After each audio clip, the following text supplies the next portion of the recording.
하나님 말씀 함께 보시겠습니다. 구약 성경 시편 63편 1절에서 11절까지 말씀입니다.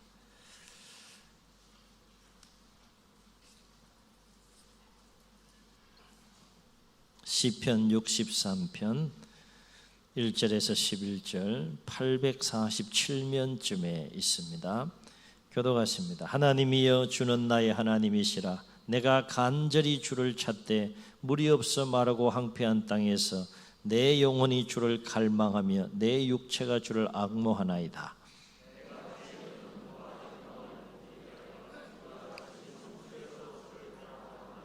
주의 인자하심이 생명보다 나음으로 내 입술이 주를 찬양할 것이라.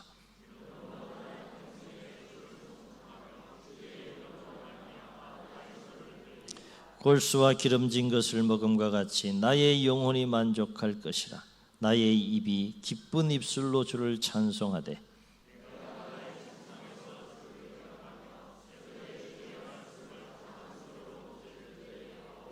주는 나의 도움이 되셨음이라. 내가 주의 날개 그늘에서 즐겁게 부르리이다.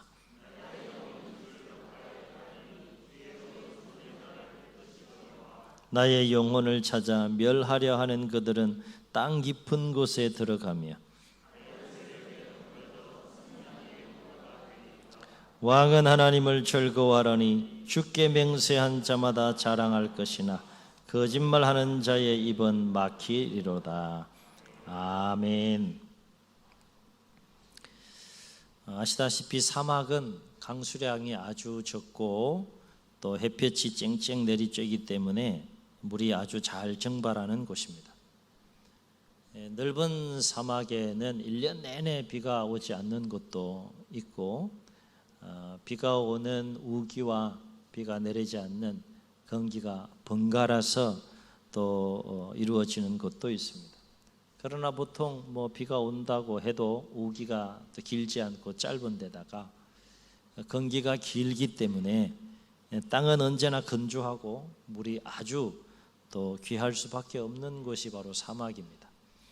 그런데 놀라운 사실은 사막에 식물이 있어요, 없어요? 사막의 그 열악한 환경 속에서도 살아가는 식물들이 있다라고 하는 거예요.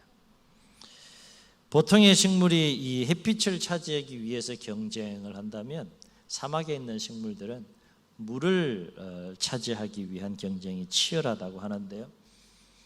사막에서 살아남은 대표적인 식물 중에 하나가 우리가 잘 아는 선인장이라 할 수 있겠습니다. 그렇다면 사막에 사는 극한 상황 속에 있는 사막에 사는 식물들은 어떻게 그 목마름을 견디면서 살아내고 살아가는 것일까? 식물들에 따라서 여러 가지 생존 방식이 있는데 이 선인장의 경우는 잎이 가시처럼 변해서 물이 증발하는 것을 최대한 줄이는 방식으로 그렇게 생존한다라고 하는 것이죠. 그런 맥락에서 보면 선인장에서 가시는 뭐예요? 잎인 거예요. 잎을 최대한 줄여서 자신의 모양을 만든 것이 그게 이제 가시라고 할 수 있는데, 물이 부족한 사막에서는 잎이 넓고 또 많으면 어떻게 됩니까? 증산작용에 의해서 많은 물을 이렇게 빼앗길 수밖에 없고, 그렇게 되면 생존의 어려움을 겪을 수 있기 때문에 선인장 같은 그 환경에 적응해서 잎을 가시처럼 그렇게 변해서 또 생존해가는 모습을 우리가 보게 된다는 것이죠. 또 다른 사막에 사는 식물들은 물이 부족한 사막의 환경에서 어떻게 그 목마름을 극복하며 살아내는 것일까? 또 한 가지 그 생존 방식인데 그것은 뭔가 하면 뿌리를 발달시킨다라고 해요. 이를테면 뿌리를 깊고 넓게 퍼뜨려서 땅속 깊이 숨어있는 물을 찾아낸다라고 하는 것이죠. 그 중에서 하나가 바로 이 메스키트라고 하는 식물인데, 화면을 통해서 한번 보시겠습니다. 저도 이번에 말씀을 준비하면서 처음 알게 된 나무예요. 혹시 보신 분이 계신지 모르겠지만 메스키트라고 하는 이 나무는 놀랍게도 콩과 식물인데요. 무려 뿌리를 땅속에 몇 미터까지 뿌리를 내리는가 하면 58미터까지 그렇게 뿌리를 쫙 내린다고요. 워낙 그거보다 더 놀라운 일들이 여러분 삶 속에 많은지 모르겠는데 좀 감정을 좀 움직이세요. 좀 너무 건조하고 예, 좀 때론 놀랄 땐 좀 놀래주고 좀 꼭 제가 땅을 파봐야 봐서 꼭 확인해야지 직성이 풀리고 그렇습니까?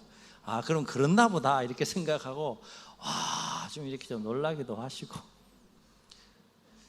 저도 그 말씀을 준비하면서 이런 그 나무가 있나 싶더라고요. 물론 그보다 더 짧게 30m, 20m 이렇게 어쨌든 중요한 것은 물이 있는 곳까지 뿌리를 깊이 내린다는 거예요. 왜 그럽니까? 왜 그렇게 하는 거예요? 살라고 어디에서? 사막에서 참 놀라운 생존에 대한 그 몸부림이 아닐 수 없습니다. 저는 말씀을 준비하며 이 메스키트라고 하는 사막 식물에 대한 자료를 읽으면서 이런 생각이 들었어요. 아무리 물이 희귀하고 아무리 물이 적고 아무리 물이 귀한 사막에서도 물이 있는 곳까지 뿌리를 깊이 내릴 수만 있다면 살아남을 수 있는 거구나. 뿌리를 깊이 여러분 한번 생각해 보세요. 저 나무가 사람이라고 한번 생각해 보세요. 사막에 있는 사람이라고 생각해 보세요. 지금 뭐 하는 거예요? 살기 위해서 몸부림치는 거예요. 아마 물이 100m 있으면 뿌리 100m까지 내릴까 안 내릴까요? 58m까지 내리는 데까지 못 내리겠어요? 내릴까요? 뿌리가 58m까지 어떻게 내려갈 수 있나 이렇게 생각해 볼 수 있는데 이유는 하나죠. 물이 있기 때문에 그곳에 물이 있기 때문에 뿌리를 내리는 거죠. 그러면서 이런 생각이 들었습니다.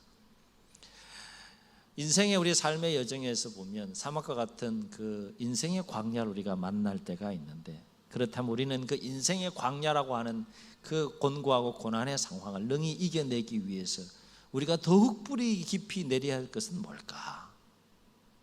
이런 생각을 하면서 오늘 시편 63편을 읽고 또 묵상하게 됐습니다. 오늘 시편 63편이 우리에게 그 해답을 제시해 주는 노래가 될 줄로 믿습니다.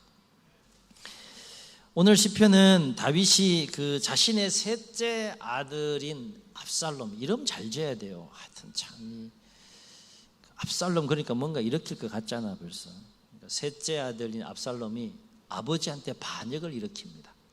반역을 일으켜서 왕이 되려고 반역을 일으키되는데 그 반역을 일으킬 상황에서는 다윗이 피할 수밖에 없는 상황이라서 예루살렘 궁전을 빠져나와서 유다 광야로 쫓겨나면서 쓴 시가 바로 이 시편 63편이라는 거예요. 그래서 오늘 여러분 성경 시편 63편 그 옆에 제목을 보면 뭐라고 나와 있어요?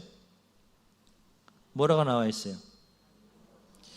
만약에 그거 안 나왔으면 성경 다시 사세요. 제 성경책에 뭐라 나와 있는가? 다윗의 시 그리고 뭐라 나와 있습니까? 유다 광야에 있을 때라고 그렇게 제목이 나와요. 이 다윗의 시 유다 광야에 있을 때라고 하는 이 제목과 관련된 이 63편의 시를 쓰게 된 배경에 대한 이야기가 성경 어디에 나오는가 하면 사무엘하 15장과 16장에 쭉 나옵니다. 거기에 보면 간략하게 그 내용을 좀 소개해 보면 다윗은 아들 압살롬의 반역에 대한 소식을 듣고 자리를 또 피할 수밖에 없는 상황인 것을 빨리 인식하고 자기를 따르는 무리들과 함께 예루살렘 왕궁을 빠져나와서 유대 광야로 들어가기 위해서 기드론 시내를 건너게 되는데 이때 허다한 백성들이 그 아들의 반역으로 인해서 광야를 향하여 나아가면서 기드론 시내를 지금 건너고 있는 다윗 왕과 그 신하들과 무리들 이렇게 바라보면서 성경을 보면 대성통곡했다는 거예요. 안타까운 일이죠. 백성들 마음도 힘겨운 상황인 겁니다. 그리고 더 나아가서 감람산을 오를 때에는 다윗과 백성들 모두가 얼굴을 가리고 맨발로 신을 벗고 맨발로 울면서 그 감람산을 올랐다라고 성경은 기록해요. 얼굴을 가리고 맨발로 울면서 걸었다는 것은 어떤 그 의미가 담겨 있는가 하면 극한 슬픔, 극한 수치, 극한 고통, 그런 의미를 담은 행위가 바로 얼굴을 가리고 맨발로 울면서 감람산을 넘어갔다라고 하는 거죠. 그리고 다윗이 요단강으로 내려가는 길목인 바후림이라고 하는 곳에 이르게 되었을 때는 어떤 일이 있는가 하면 사울의 친족으로서 사울이 블레셋과의 전쟁에서 죽고 이제 왕조의 역사가 끊기지 않습니까? 그리고 이제 다윗이 왕이 되는데 그 모습을 보고 배 아파하고 그 모습을 보고 원통해하고 그 모습을 보고 힘겨워했던 사람이 있어요. 사울 친족으로서 시므이라는 사람이에요. 시므이 그러니까 조금 뭔가 좀 이렇게 입이 좀 험할 것 같지 않습니까? 이 시므이가 이 바후림이라고 하는 곳에 다윗과 그 신하들과 따르는 무리들이 이렇게 가고 있을 때 돌을 집어던집니다. 그리고 입에 담을 수 없는 그 험담과 욕과 그리고 저주를 막 퍼부어대요. 그런데 다윗이 얼마나 큰 마음의 그릇에 소유진가 하면 나중에 그것을 다 또 용서해 줍니다. 다 품어줘요. 자기 통치의 말년에 이제 솔로몬에게 유언할 때에는 처형하고 정리하라고 유언하지만 자기 살아있을 때는 다 품고 다 가는 또 다윗의 모습을 보게 됩니다. 그런 이유가 또 나름대로 있어요. 막 돌을 던지고 저주할 때 내비둬라. 그 옆에 있는 그 장수들이 죽여야 되지 않느냐, 당장 칩시다. 뭐 저까지 아무것도 아니니까 칩시다. 그래도 내비둬라. 하나님의 섭리 가운데 제가 나를 향하여 저주하고 돌을 던지는 거니까 내비둬라. 큰 마음으로 품고 그냥 갑니다. 그러나 다윗의 마음은 굉장히 힘든 거죠. 왕이 되기 이전에는 사울 왕에 의하여서 10여 년이 넘는 긴 도피 생활을 했던 이 다윗 왕이었지만 이번에 다시 도피 여정이 그 10여 년 동안 했던 왕이 되기 이전의 도피 여정보다 어쩌면 더 힘들고 더 가슴 아프고 더 어려운 도피 여정이 되는 이유는 다른 사람도 아니고 사랑하는 아들의 반역으로 인하여서 지금 왕궁을 떠나서 광야를 향하여 나아가고 있기 때문이다라고 하는 것이죠. 아시다시피 광야는 오늘 이러한 그 힘겨운 상황 속에서 다윗은 유대 광야를 향하여 지금 나아가고 있고 그리고 유대 광야에 이르러서 머물렀을 때에 쓴 시가 바로 시편 63편이라 하는 겁니다. 다윗이 1절에서도 노래하는 것처럼 광야는 어떤 곳입니까? 물이 없어 마르고 황폐한 땅. 그래서 생존의 위협을 느끼고 생명의 위협을 느낄 수밖에 없는 땅. 그래서 고난의 땅이고 그래서 절망의 땅이라 할 수 있는 것이 바로 이 사막이고 광야라고 할 수 있는 것이죠. 더군다나 지금 다윗은 다른 사람도 아닌 아들의 반역으로 인하여서 쫓겨남으로 도망자의 신세가 되어서 지금 물이 없어 마르고 황폐한 땅 그 유대 광야에 지금 머물게 되어 있으니까 환경도 힘들지만 뭐가 더 힘든 거예요? 지금 마음이 그토록 황폐하고 곤고하고 얼마나 힘들겠느냐 하는 거예요. 자, 이쯤 되면 고난과 절망의 땅에서 자신의 신세를 한탄할 수 있습니다. 원망할 수 있습니다. 불평할 수 있습니다. 그런데 오늘 다윗의 모습을 보면 그 상황을 신앙으로 오히려 아름답게 그리고 치열하게 극복해가는 이 다윗의 모습을 시편을 통해서 우리가 만나게 됩니다. 오늘 말씀 시편 63편을 통해서 우리가 다윗의 모습에서 우리가 주목할 것이 뭘까요? 그렇습니다. 다윗은 고난과 절망의 땅인 광야에서 인간적인 몸부림보다 더욱더 간절히 신앙적인 몸부림을 지금 치고 있다 하는 거예요. 이 부분이 오늘 저와 여러분이 좀 도전이 됐으면 좋겠습니다. 사람이 어려움을 만나면 인간적인 몸부림을 치게 되죠. 필요한 겁니다. 그런데 오늘 시편에서 우리가 다윗의 모습에서 도전이 되는 것은 광야에서 다윗은 그 인간적인 몸부림보다 신앙적인 몸부림을 지금 치고 있다는 거예요. 그렇다면 광야에서 그토록 더욱더 간절했던 다윗의 이 신앙적인 몸부림은 무엇일까? 우리는 세 가지 오늘 시편에서 다윗의 간절한 신앙적인 몸부림을 발견할 수 있는데, 첫째는 다윗은 광야에서 더욱더 간절히 하나님을 찾고 의지했다는 겁니다. 어디에서요? 광야에서. 그래서 1절에서 다윗은 뭐라고 고백합니까? 이렇게 고백해요. 하나님이여 주는 나의 하나님이시라.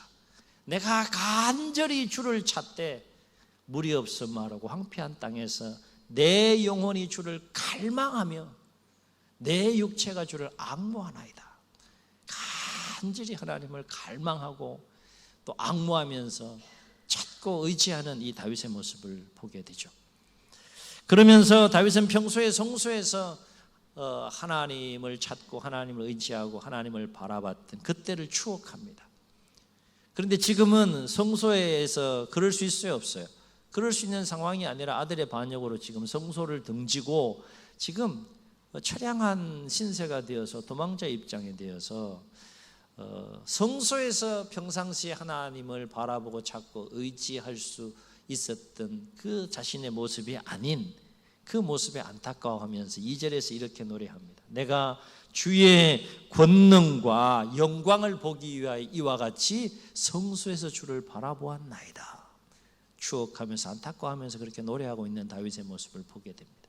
그만큼 이 다윗은 평소에도 성소에서 간절히 하나님을 찾고 의지하고 바라보는 삶을 살았던 다윗이었지만 지금 성소는 아니라 할지라도 광야에서 지금 뭐하고 있는 거예요? 더욱더 간절히 하나님을 찾고 의지하는 이 신앙적인 몸부림을 치고 있는 다윗의 모습을 보게 된다는 겁니다. 두 번째 다윗의 신앙적인 몸부림 뭡니까? 더욱더 광야에서 간절히 하나님을 찬양했다는 거예요. 지금 다윗이 하나님을 찬양할 때입니까?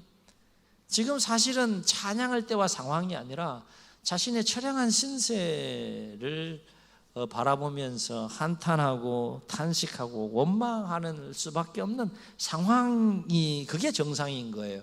그럼에도 불구하고 다윗은 지금 뭐하고 있는 겁니까? 오히려 더욱더 하나님을 간절히 찬양하고 있다는 겁니다. 3절과 7절에 보게 되면 다윗은 이렇게 하나님을 찬양해요.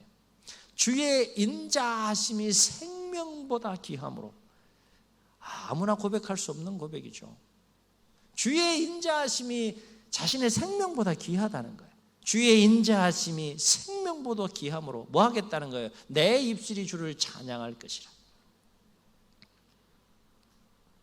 이러므로 나의 평생의 주를 송축하며 주의 이름으로 말미암아 나의 손을 들리이다.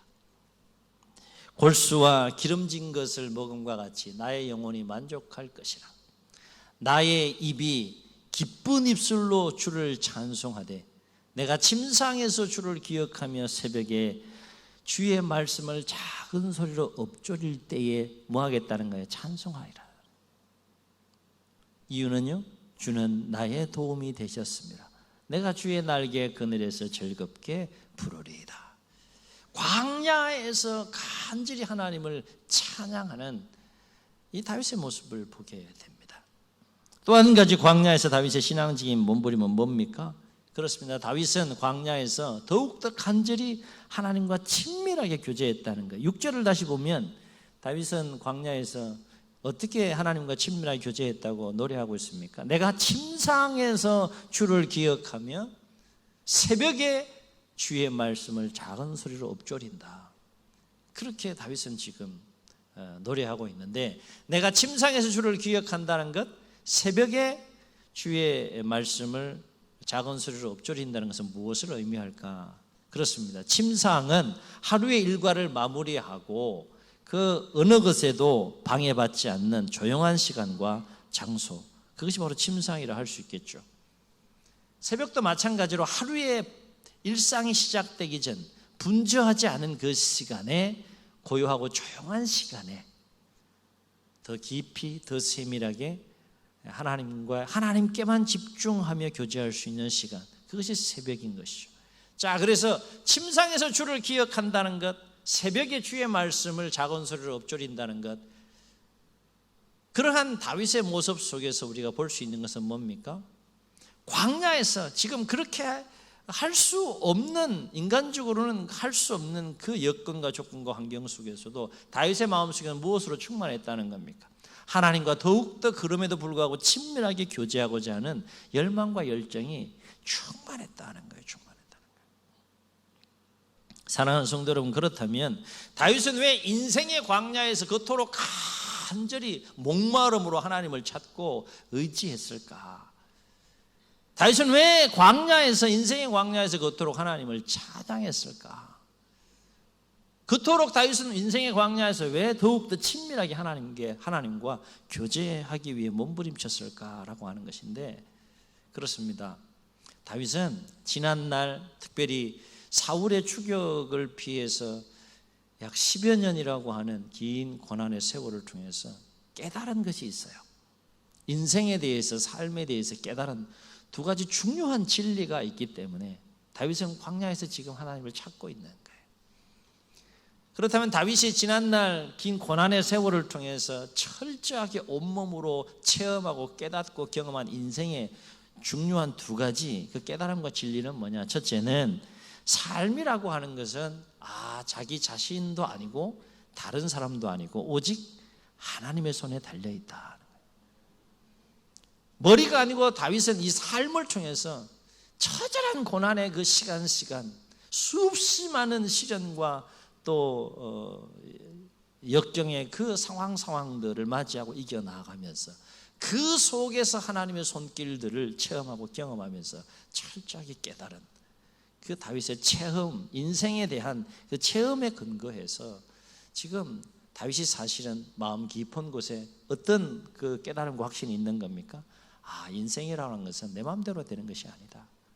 인생이라고 하는 것은 다른 사람에 의해서 되는 것도 아니고 오직 하나님의 손에 달려있다라고 하는 분명한 깨달음이 있었기 때문에 광야에서 지금 다윗은 뭐하고 있는 겁니까? 신앙적인 몸부림을 치고 있는 거예요. 그래서 사무엘하 15장에 보게 되면 당시 제사장이었던 사독과 아비아달이 예루살렘 성전에 있는 하나님의 궤를 도피여정에 있는 다윗에게 가져오게 되는데, 이때 다윗이 그 사독에게 한 유명한 말이 있어요. 참고로 이 사독과 아비아달이 성전에서 하나님의 궤를 도피하고 있는 다윗에게 가져온 그 까닭은 어디에 있는가 하면, 압살롬이 하나님이 인정하는 왕이 아니라 누가 하나님이 인정하는 왕이라는 거예요?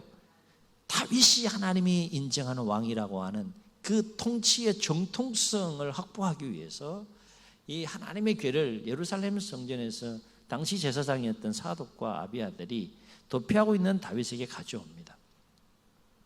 이때에 다윗이 뭐라고 그 사독에게 말하는가 하면 사무엘하 15장 25절로 26 이렇게 얘기해요. 왕이 사독에게 이르되 보라, 하나님의 궤를 성읍으로 도로 메어 가라. 다시 가져가라. 성전에 그 하나님의 궤를 다시 갖다 놔라. 그러면서 이 유명한 고백을 해요. 만일 내가 여호와 앞에서 은혜를 입으면, 주목해야 될 부분이죠.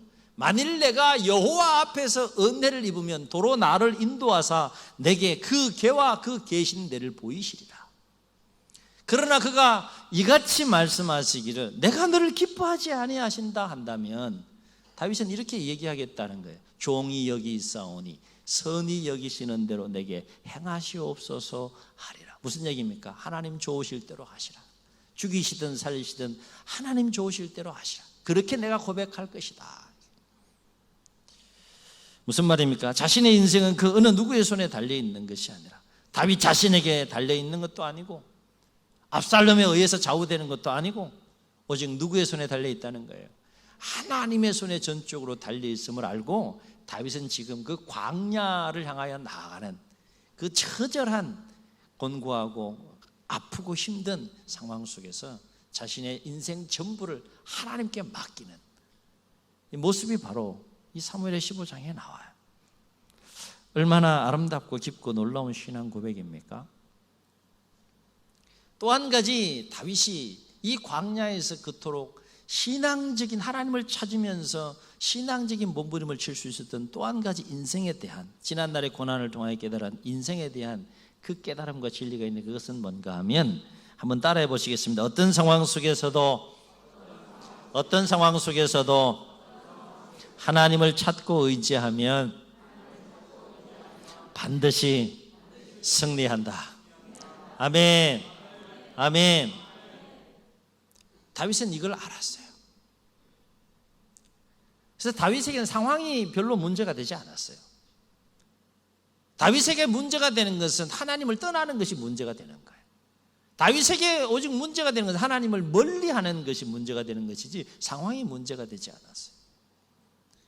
이미 과거에 하나님의 깊은 경륜과 섭리 가운데 왕이 되기 이전에 하나님의 종으로서 하나님의 뜻 안에서 나라를 통치해 나갈 수 있는 사람으로 준비시키는 그 기간 동안 말할 수 없는 고난 가운데에서 다윗은 온몸으로 체험한 거죠. 뭘 체험한 겁니까? 하나님을 찾고 의지하면 나는 이긴다. 나는 승리한다. 하나님을 찾고 의지하는 자에게 모든 환경을 능히 이길 수 있는 힘과 능력을 주심으로 하나님께서 그 환경을 이기고 승리하게 하신다라고 하는 이 분명한 체험과 깨달음과 고백이 다윗에게 있었기 때문에 광야에서 지금 오늘 또 다른 도피 여정과 어려운 상황에 놓여 있지만 뭐하고 있는 거예요? 하나님을 찾는 거예요. 그게 다윗에게는 익숙한 겁니다. 그게 다윗에게는 자연스러운 겁니다. 그러므로 인생의 광야에서 우리에게 필요한 것은 뭐냐? 인간적인 몸부림보다 더 우리에게 절실하게 요청되는 것은 뭐냐? 신앙적인 몸부림이 필요하다는 거예요. 깨닫고 도전이 될 수 있기를 주의 이름으로 축원합니다. 사람이 어려움을 만나게 되면 쉬운 것부터 이렇게 의지하려고 찾으려고 자구책을 찾으려고 하지 않습니까? 인간적인 몸부림을 쳐요. 코로나19 같은 상황에 한번 적용해 보게 되면 마스크 쓰는 것도 당연히 인간적인 몸부림을 할 수 있겠죠. 필요한 겁니다. 그런데 우리는 달라야 하잖아요. 하나님 알지 못하는 사람들과 달라야 되잖아요. 뭐가 달라야 됩니까? 인간적인 몸부림도 쳐야 되지만 사실 더 인생의 광야에서 우리가 쳐야 될 몸부림은 뭐예요? 신앙적인 몸부림을 치라는 거예요. 여러분 신앙적인 몸부림 칩니까? 신앙적인 몸부림 치세요? 말씀을 가까이 하고 기도 시간 더 늘려가고 예배를 사모하고 다윗처럼 하나님과 더 친밀하게 교제하고 더 힘들고 어려운 상황 속에서 더 곤고한 인생의 그 상황 속에서 광야에서 인간적인 몸부림이 정말 절실하게 필요한 상황이 광야 아니겠어요? 그죠? 메스키트라고 하는 나무가 58m를 깊이 쫙 뿌리를 내려서 물이 있는 곳을 찾아서 어떻게든 생존하기 위해 몸부림치는 것처럼 힘들고 어려운 광야에서는 사실 인간적인 몸부림이 어느 때보다도 절실할 때 아닙니까? 그죠? 그러나 우리에겐 더 절실한 몸부림이 필요하다는 거예요. 그게 뭡니까? 신앙적인 몸부림이 필요하다는 거예요. 오해 없이 잘 들으시고 도전이 될 수 있기를 주의 이름으로 축원합니다. 지금 주일 이 어려운 상황 가운데서도 마스크 쓰면서 이렇게 예배하는 거, 이것도 신앙적인 몸부림 아니겠어요? 그러나 이것 가지고 안 된다는 거지. 더 간절한 열망을 가지고 더 간절한 영혼의 목마름으로 신앙의 몸부림이 있어야 된다는 거예요. 신앙의 몸부림. 왜냐하면 우리로 하여금 고난을 넉넉하게 이기게 하는 힘과 능력은 누구로부터 오는 겁니까? 믿습니까? 하나님으로부터 온다는 거예요. 하나님. 가만히 보면은요, 인생의 광야를 만났을 때, 고난을 만났을 때 하나님 앞에서 막 눈물 콧물 흘리고 하나님 찾고 의지하면 되게 약한 것처럼 보여요. 그죠? 되게 불쌍한 것처럼 보이고, 특히 믿지 않는 사람들이 볼 때는 교회 가가지고 어려운 때 뭐 눈물 흘리고 뭐 그래서 하나님을 찾고 의지하면 정말 연약하고 나약한 것처럼 보여요. 그러나 실상은 그렇지 않다는 것입니다. 실상은 그렇지 않다는 거예요. 왜냐하면 하나님을 찾고 의지하는 자에게는 하나님의 힘과 하나님의 도우심과 하나님의 능력이 임하기 때문에 그래. 정말 그럴까요? 여러분 힘들고 어려울 때 정말 하나님을 찾고 간절히 의지해 보세요. 힘이 생기나요?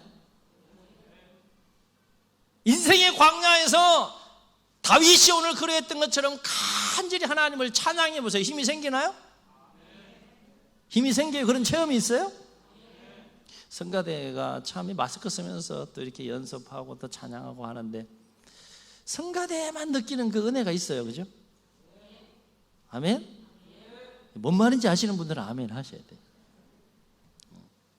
다 예배 마치고 돌아가시더라도 이제 늦게까지 연습하고 그러는데 희한하게 그러면 피곤해야 되잖아. 피곤하면 더 몸부림치기를 주여러분 막 몸은 피곤해야 되잖아요. 그죠? 근데 희한하게 어때요? 힘이 생기잖아요. 힘이 생길 수 있기를 주의 이름으로 축원합니다. 이거는요 체험해 보셔야 돼요. 체험해 보셔야 돼요. 다윗은 이걸 알았어요. 이 영적인 원리와 삶의 원리를 알았던 거예요. 광야에서 어떻게 해야 살아남을 수 있는지 알은 거예요. 뭐가 필요한지 알았던 거예요. 괜히 하나님을 찾고 간절히 의지하는 것이 아니에요. 괜히 광야, 안 그래도 몸도 힘들고 마음도 힘든데 어떻게 찬양하겠어요? 괜히 찬양하는 것이 아니에요. 괜히 침상에서 하나님을 기억하고 새벽에 주의 말씀을 작은 소리로 엎조리면서 그렇게 하나님과 괜히 친밀하게 교제하는 것이 아닌 거예요. 그렇게 하나님을 향하여 신앙적인 몸부림을 칠 때 무엇이 임한다는 걸 다윗은 아는 겁니까? 그 광야를 이길 수 있는 힘이 하늘로부터 임한다라고 하는 것을, 그래서 넉넉하게 하나님의 도우심과 섭리 가운데 능히 이길 수 있다는 것을 다윗은 아는 거예요. 아는 자가 지금 고백하고 노래하는 것이 시편 63편이에요. 오늘 우리의 깨달음이 되고 우리의 도전이 될 수 있기를 주의 이름으로 축원합니다. 여러분, 그래서 하나님을 찾고 의지하는 자는 겉으로 보기에는, 사람들이 보기에는 나약하고 연약한 것처럼 보일지 몰라도 하나님을 찾지 않고 하나님을 의지하는 자보다 더 강하고 더 위대한 생애와 삶을 살아가는 이유가 바로 여기에 있다는 거예요. 자, absalom과 오늘 다윗을 한번 비교해 보죠. 압살롬도 몸부림이 쳤어요. 다윗도 몸부림 쳤어요. 그런데 몸부림이 다른 거예요. 다른 몸부림인 거예요. 압살롬은 어떤 몸부림을 칩니까? 압살롬도 고난이 있었어요. 형 암논이 누이 다말을 범했잖아요. 그래서 당장 복수하지 않고 2년 동안 칼을 갑니다. 몸부림 치는 거죠. 치밀하게 계획을 세웁니다. 그리고 암논을 죽여요. 그리고 도망갑니다. 아버지 다윗이 사랑하지만 얼굴을 보지 않습니다. 요압의 중재로 인해서 다시 오게 되고 4년 만에 아버지의 얼굴을 다윗 아버지의 얼굴을 압살롬이 보게 되는데, 그때부터 본격적으로 이제 반역에 대한 일을 작수해가는 그 인간적인 몸부림을 치는 그 압살롬의 모습을 보게 돼요. 그런데 다윗이 이겨요? 압살롬이 이겨요? 다윗이 이겨요? 압살롬이 이겨요? 놀랍게도 다윗은 지금 도망자 신세임에도 불구하고 다윗이 이겨요. 이유가 어디 있습니까? 몸부림이 다른 거예요. 무슨 몸부림의 차이가 있습니까? 압살롬은 인간적인 몸부림을 칩니다. 그러나 다윗은 어떤 몸부림을 치고 있습니까? 신앙적인 몸부림을 치고 있는 거예요. 볼 줄 알아야 됩니다. 깨달아야 합니다.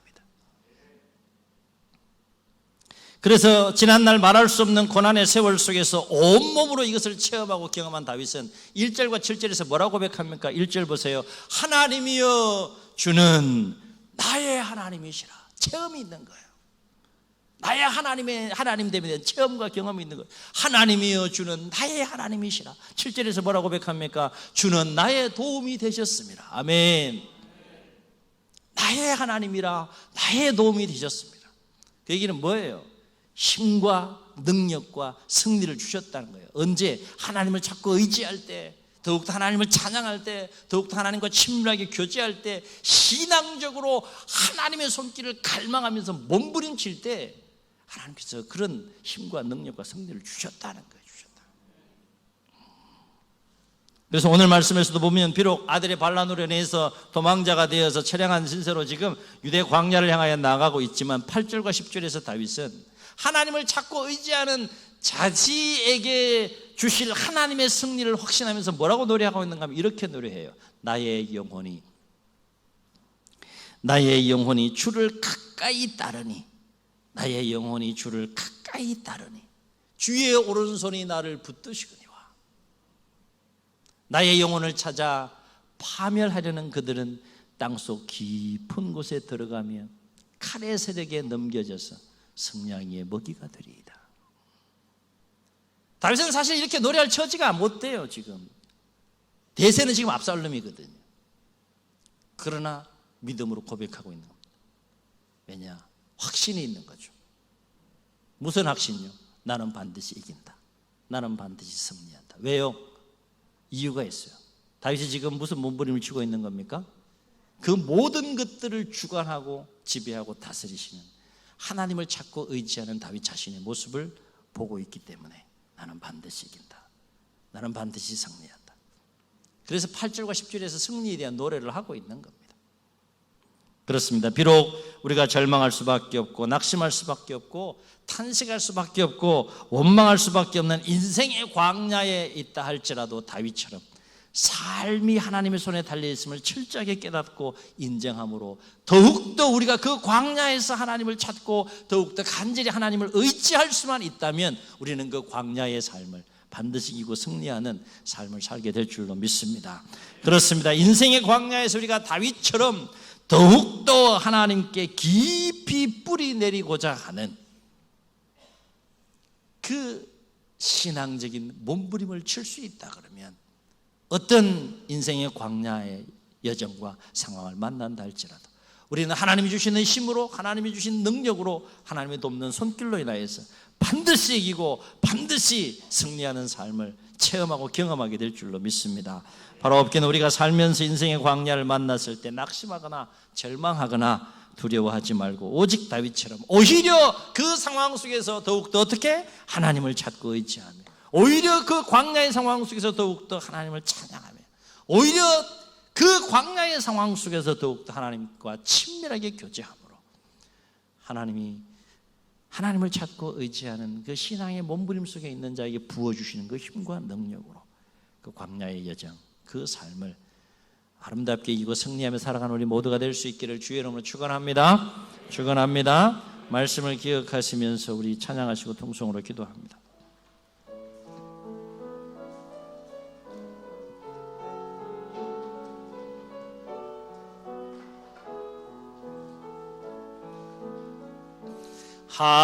하나님의 사랑을 사모하는 자 하나님의 평안을 바라보는 자 너의 모든 것 창조하신 우리 주님이 너를 얼마나 사랑하시 아멘 아멘. 하나님께 찬양과 경배하는 자 하나님의 선하심을 닮아가는 자 너의 모든 것 창조하신 우리 주님이 너를 자녀 삼으셨네 아멘. 하나님 사랑의 눈으로 너를 어느 때나 바라보시고 하나님 인자한 귀로서 언제나 너에게 기울이시니 어두움에 밝은 빛을 비춰주시고 너의 작은 신음에도 응답하시니 너는 어느 곳에 있든지 주를 향하고 저만 바라볼지라. 저희 눈을 감으시고 우리 말씀을 기억하시면서 한번 통성으로 기도하시겠습니다. 길을 가다가 보면 평안한 길을 걸어갈 때도 있고 평탄한 길을 걸어갈 때도 있지만 내리막길, 골짜기, 울퉁불퉁한 험악한 길, 또 사막과 강야와 같은 길을 걸어갈 때도 있지 않습니까? 상황은 언제든지 바뀔 수 있습니다. 그러나 다윗에게 있어서 상황은 별로 중요하지 않았습니다. 문제가 되지 않았습니다. 다윗에게 더욱 문제가 된 것은 자신의 인생과 삶이 하나님의 뜻 안에 있느냐, 그렇지 않느냐, 하나님을 더욱더 가까이 하느냐, 멀리 하느냐, 그것이 다윗에게는 더 큰 문제였고 중요한 문제였습니다. 오늘 시편 63편에서 만나는 다윗, 그는 광야에서 더욱더 영혼의 간절한 갈망과 목마름으로 하나님을 찾고 의지하며 더욱더 간절히 하나님을 찬양하며 더욱더 친밀하게 하나님과 교제하는 삶을 통해 신앙적인 몸부림을 통해서 광야의 삶을 이겨나가는 아름다운 그 몸부림을 봅니다. 주여, 오늘 다윗의 마음속에 있었던 하나님을 향한 그 마음과 열정 우리에게 부어주셔서 우리의 인생의 광야 여정을 만났을 때 넉넉하게 이기게 하신 하나님의 은혜를 경험하게 하시고 우리도 시편 63편과 같은 아름다운 신앙 고백을 할 수 있도록 주님 역사하여 주옵소서. 이런 마음 담아 주님 세움 부르시고 통성으로 기도합니다.